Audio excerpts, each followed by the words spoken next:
E agora com essa queda toda de Banco do Brasil que encostou a região dos R$ 19 e VEG beirando os R$ 35, será que chegou a hora de você reduzir o seu preço médio? Qual seria o melhor momento para reduzir o preço médio? É sobre esse tema que a gente vai tratar nesse vídeo. Vem comigo. Salve, salve, investidor! Como é que você está? E a gente está vendo diversas oportunidades na Bolsa de Valores, de boas empresas. E aí fica a dúvida, Luan, é agora o momento de abaixar preço médio? Cuidado que essa resposta não é automática e ela não se aplica a todo mundo. Por isso que a gente precisa debater com cuidado esse tema. Primeiro, vamos entender um pouco do contexto da bolsa. Vem corrigindo nesse último mês. Então o que você vê? Ó, chegou a 141 mil pontos e aí está corrigindo, caindo 5,48%. Pode cair mais? Pode. Quando você olha o histórico até dos anos de alta da Bolsa de Valores, você percebe momentos aí em que a correção pode ser substancial. E essa correção basicamente é o quê? O que faz preço no curto prazo na Bolsa de Valores? Dinheiro estrangeiro. Sim. Olha só, ao mesmo tempo em que de abril para cá eles estavam colocando dinheiro na bolsa, colocando, e aí a bolsa foi subindo, agora eles estão realizando lucro, retirando. Ó, no dia 15/7 saiu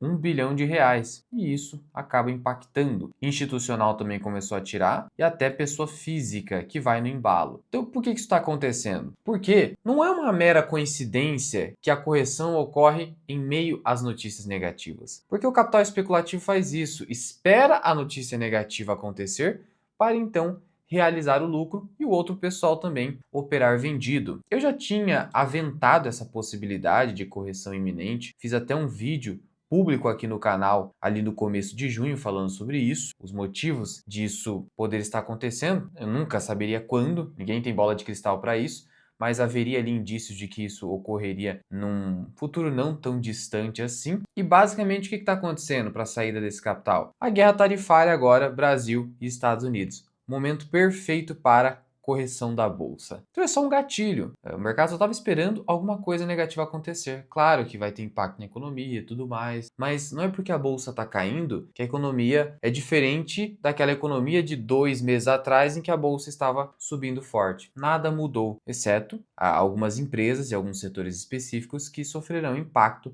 das tarifas do Trump, que a gente não sabe se elas serão mantidas de fato. Isso é muito incerto e nem adianta você ficar pensando nisso. Nesse cenário, o que a gente teve aqui nos títulos públicos? A gente teve uma retomada das taxas, elas chegaram a cair um pouco mais e aí subiram de novo. Pré-fixado voltando para os 14%, IPCA 2029 com IPCA mais 7,86. A gente tem o Educa Mais pagando 8,17, eu te pergunto, por que uma taxa tão alta nesse Educa Mais? Porque o prazo dele é o mais curto de todos. E aí, como o IPCA está caindo, a taxa aqui tem que ser alta, a mais alta de todas. Porque senão, quem que vai comprar isso aqui? Pensa comigo, se o IPCA está encaminhando para 5, mais 8, 13,17, 13,20 de taxa bruta. Prazo curto, prazo curto. Tá, se eu tenho o pré-fixado 2028, 2 anos a mais só, pagando mais do que isso, 13,56, tem que oferecer muito mesmo. Se estivesse pagando menos de 8, ninguém ia querer comprar. Então é por isso que hoje o Educa Mais é o que mais está pagando,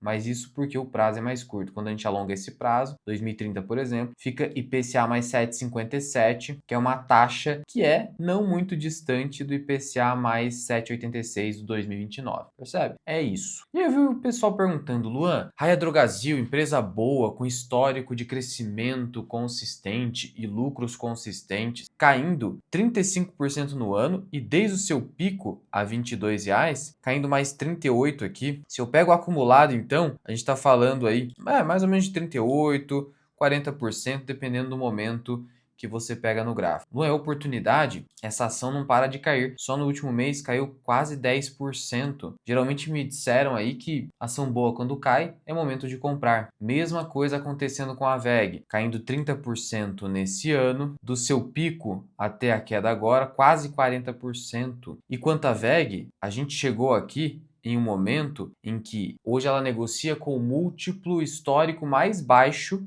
dos últimos anos. Por quê? Porque o múltiplo preço-lucro projetado para o ano que vem, 2026, seria de 21 vezes lucro. Esse é um múltiplo considerado baixo para o histórico da VEG, em que o mercado precifica um crescimento consistente e alto. E aí? né? É o menor múltiplo de todos. Eu já havia falado que, para mim, VEG, eu fiz um vídeo só sobre VEG, seria abaixo dos R$ 35, onde a gente teria o menor múltiplo histórico. Falei sobre isso, é só pegar o vídeo aqui no canal. E de fato a gente está encaminhando para isso. E aí o Itaú BBA disse que não é uma grande oportunidade que a gente está vendo agora, mas é o menor múltiplo histórico, a empresa continua sendo consistente. O que mudou é que não há uma perspectiva de crescimento tão alta mais, ao menos no curto prazo. Mas note que VEG nos preços atuais de 36 ainda negocia acima de 20 vezes, por ano que vem 21 vezes, e a Raia ainda negocia acima de 20 vezes lucro. E é difícil no Brasil você ter empresas que negociam consistentemente com múltiplo tão alto. BTG Pactual, por exemplo, um banco de crescimento consistente, negocia 12, 13 vezes lucro. No Brasil é difícil você ter todo esse otimismo com as empresas. E aí eu posso te dizer o seguinte, com relação à Raia, ela ainda sim tem potencial de crescimento. Veja que ela detém um market share de 16,6% de participação nacional. Ela ainda pode expandir e está expandindo. Teve ali 75 aberturas de farmácias no primeiro trimestre. Contudo, a gente viu contração na geração de caixa, contração no lucro líquido, contração no crescimento. Então, algo muito similar do que está acontecendo com a VEG, que não cresceu tanto, vai ser impactada pelas tarifas, o custo do cobre vai impactar, mas eu confesso que na minha percepção, a situação com Raia é diferente da situação com VEG. E aí que você precisa avaliar se vale a pena comprar nessa queda. No caso de VEG, a empresa reportou um crescimento que não foi tão alto quanto se esperava, mas ainda foi um crescimento interessante. O crescimento de 10% para cima é interessante. Já a Raia, eu não vi um crescimento tão alto assim. E, sinceramente, uma empresa que negocia com margem líquida baixa desse tipo, num setor com muita competição e que principalmente depende do mercado nacional, aqui que está a grande questão. Depende do mercado nacional, é o tipo de empresa que é difícil você precificar aí um múltiplo muito acima de 20 vezes lucro. Então hoje, na minha opinião, a Raia está negociando um preço justo. Claro, o mercado pode fazer ela se valorizar um pouco mais, ela reportar um pouco mais de crescimento e jogar esse múltiplo para 22, 23, beleza, pode acontecer. Mas ela já não tem mais tanto potencial. E aí tem um problema nesse sentido. Porque tá, eu posso chegar a 20% de market share e tem outros grandes players que estão concorrendo com a empresa, de média, etc. É difícil, aqui é muito difícil. Já a VEG, ela tem mais de 50%, quase 60% da sua receita advinda do exterior. Então a VEG é uma empresa internacional. Ela consegue se proteger do risco Brasil. Já a Raia não consegue fazer isso. Ela tem a limitação do Brasil com toda a concorrência nesse mercado de farmácia. Então aqui o case é bem mais difícil. A empresa é excelente. Os números falam. A gente está falando de uma farmácia que entrega um ROI de quase 20%. ROIC de 20%. É um super negócio, mas com muita concorrência e principalmente dependência do mercado interno. Então, pagar mais de 20 vezes lucro nesse tipo de empresa, por mais que seja excelente, eu não consigo. Eu acho que é muito otimismo. E o mercado tava, pô, vamos lá, né? O mercado tava pagando 40 vezes, 30 e poucos. Pô, não dá. Faz sentido para você pagar 30, 40 vezes lucro numa empresa de farmácia, múltiplo de empresa de tecnologia nos Estados Unidos? Olha, tudo bem, se você gosta, a empresa é excelente, já falei, mas o risco não vem somente de você não comprar boas empresas, mas também de comprar boas empresas que estão excessivamente precificadas. Então, na minha visão, Raia hoje pode estar um pouquinho barata pensando em múltiplo histórico, mas não é tão mais barata em relação ao seu histórico, entende? Então não tem tanto potencial na minha opinião. Já a VEG é outra história, porque aqui é um case em que a empresa tem poder de expansão internacional, dolarização de receita. Cara, aqui é outra história. Então aqui nos R$ 35 para mim vai ser um momento de aumentar a posição. Já falei isso. E até no preço atual, se você quer começar a montar também, cara. Para quem está começando, começar a montar a posição já agora, excelente. É que eu já tenho uma posição, então eu prefiro comprar nos momentos que eu considero mais oportunos. Mas, pô, R$ 36. Negociando a 20, 21 vezes lucro. Uma empresa que tem potencial internacional e ainda se beneficia com a recuperação do dólar, eu não tenho dúvida de que VEG aí sim você pode olhar com mais cuidado. Já a Raia, como eu disse, pode estar no seu preço justo. Então essa é a minha visão pessoal. Agora, em relação ao Banco do Brasil, que eu sei que é o que você está bem interessado. Banco do Brasil, né? Do seu topo, já acumula uma queda de mais de 30%. A ação encostou aqui o quê? os 19 alguma coisa. Eu vi o pessoal fazendo piadinha que não ia alcançar. Claro que ia alcançar. Por quê? É só você fazer as contas. Vamos lá, vamos no contábil aqui do Banco do Brasil e ver o que aconteceu em 2021. Lucro líquido, 20 bilhões. 20 bilhões. Em 2019, deu quase isso. E aí a gente já está falando de vários anos atrás, né? Beleza. É como se a gente estivesse voltando 4 anos no passado. Isso é muito importante, porque a gente espera que boas empresas cresçam seus resultados ao longo do tempo. Só que nesse ano a gente está tendo um regresso de resultados pelo pico de inadimplência no agronegócio, e não só no agronegócio, mas também nas empresas como um todo. E tudo isso impactando a carteira de crédito do Banco do Brasil, que vai reportar o seu resultado no dia 13 de agosto. E aí eu vou comentar com calma para os membros da comunidade FMI do canal. Então torne-se membro para ter acesso no YouTube a conteúdos exclusivos e na comunidade FMI ao meu treinamento Formação Mirai Investing, além da minha planilha de preço teto e o acompanhamento da minha carteira pessoal. Link da comunidade para conhecer aqui na descrição e no primeiro comentário fixado. Mas sobre o Banco do Brasil, vamos lá. Hoje a projeção mais pessimista do mercado está falando em 25, 26 bilhões de reais. Vamos ser mais pessimistas ainda? Vamos imaginar que o Banco do Brasil volte para esse patamar de lucro de 20 bilhões. Em qual múltiplo o Banco do Brasil estaria negociando? É isso que a gente tem que olhar. Cenário bem pessimista. Supondo que o lucro do Banco do Brasil, inclusive, caísse no ano que vem, e o mercado espera uma recuperação, mas vamos supor que caia e vá para 20. Então saia de 24 e caia para 20. Cenário bem pessimista estou sendo aqui. Qual seria o indicador preço-lucro para o ano de 2026 nesse sentido? Ou até, eventualmente, se o lucro não se recuperar nesse ano, ficar próximo de 20 bilhões. Aqui no Investidor 10, você clica em empresa para verificar o valor de mercado atual. Presta atenção nisso. Hoje o banco está valendo 116 bilhões de reais. 116. O BTG está valendo quase 200. Loucura, né? Mas enfim. E o BTG é um banco que lucra 11, 12 bilhões de reais por ano. É que o mercado paga crescimento. Coloca isso na sua cabeça. Tá bom, 116. Se eu dividir por 20 bilhões de lucro, eu estou falando de um múltiplo pessimista aqui de 5,8 vezes lucro. No histórico do Banco do Brasil, esse é um múltiplo próximo do atual, de 5,3, 5,5, sendo que em momentos de euforia, o banco já chegou a negociar 10 vezes. Então,